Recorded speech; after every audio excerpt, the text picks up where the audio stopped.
السلام عليكم البنات، كي دايرين؟ لاباس عليكم؟ نتمنىكم تكونوا بخير وعلى خير وفي احسن الاحوال ان شاء الله. البنات اليوم جبت لكم واحد الوصفه اللي هي زوينه، اللي هي سهله البنات ومجربه، وصفه لاسكات الزوج النكار في اليوم الاول من رمضان. وصفه خطيره ومجربه. المهم البنات، مبروك على واجبكم، تدخل لكم بالصحيحه والسلامه وطولة العمر ان شاء الله.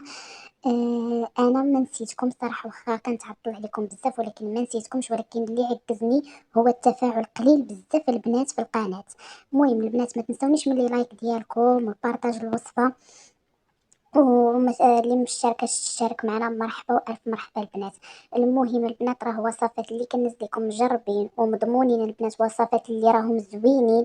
غير جربوهم وردوا عليا الخبر. هاد الوصفه اللي ما جربتهاش النهار الاول ديال رمضان راه خسرات بزاف. هاد الوصفه اللي الزوج ديالها فيه النقير، فيه الحكاب، فيه الروات، فيه الصداع، فيه فمو خانز، ما كيسكتش من الغوت، ديما كينقر ديما. دير هاد الوصفه، راه خطيره البنات، خطيره. غير جربوها وردوا عليا، وصفه اللي واعره البنات. المهم البنات، بالنسبه لرمضان راه انا كنخدم فيه اللدون، كنخدم فيه الجلب والمحبه البنات. رمضان كنبقى نخدم فيه حيت كنكونوا ربانيين، كنخدم بهم الجلب والمحبه، نبقى ندير التباطيل واللدون. اللي احتاجت شي حاجه مرحبا، راه النمره كاينه في الفيديو، تواصل معايا. المهم البنات، كما قلت لكم هاد الوصفه سهله ما فيها والو، كما كتشوفوا في الصوره. غادي تحتاجوا البرمه والكسكاس ديالها، كما عرفتوا البرمه والكسكاس ديالها.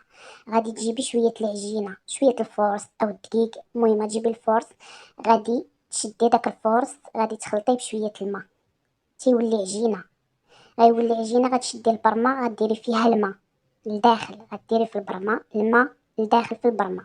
غتحطي فوق منها الكسكاس ديالها، تحطي فوق منها الكسكاس ديالها.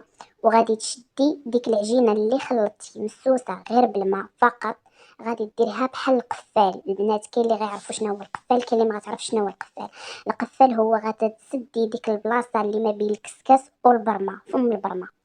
هذيك البلاصه فين الكسكاس كيتحط على البرمه في الفم ديالها، غدوري عليه ديك العجينه وتشعلي عليه البوطه، تخليه فوق البوطه وتنقصي عليه العافيه، وتخليه حتى ديك العجينه تكرم كامله على الفم ديال البرمه ما بين الكسكاس والبرمه. غادي تخليها حتى تكرم كامله، وغادي تشديها، غادي تحيديها وطحنيها مزيان، تدكيها مزيان وتغربليها في الغربال، تنيلو الغربال الرقيق، وتعجنيها بشي مسمنه، يعني مسمنه، وتعطيها للزوج ياكلها. راه يولي فمو مسدود كما سديتي داك القفال مع سديتي داك الكسكاس مع البرمه.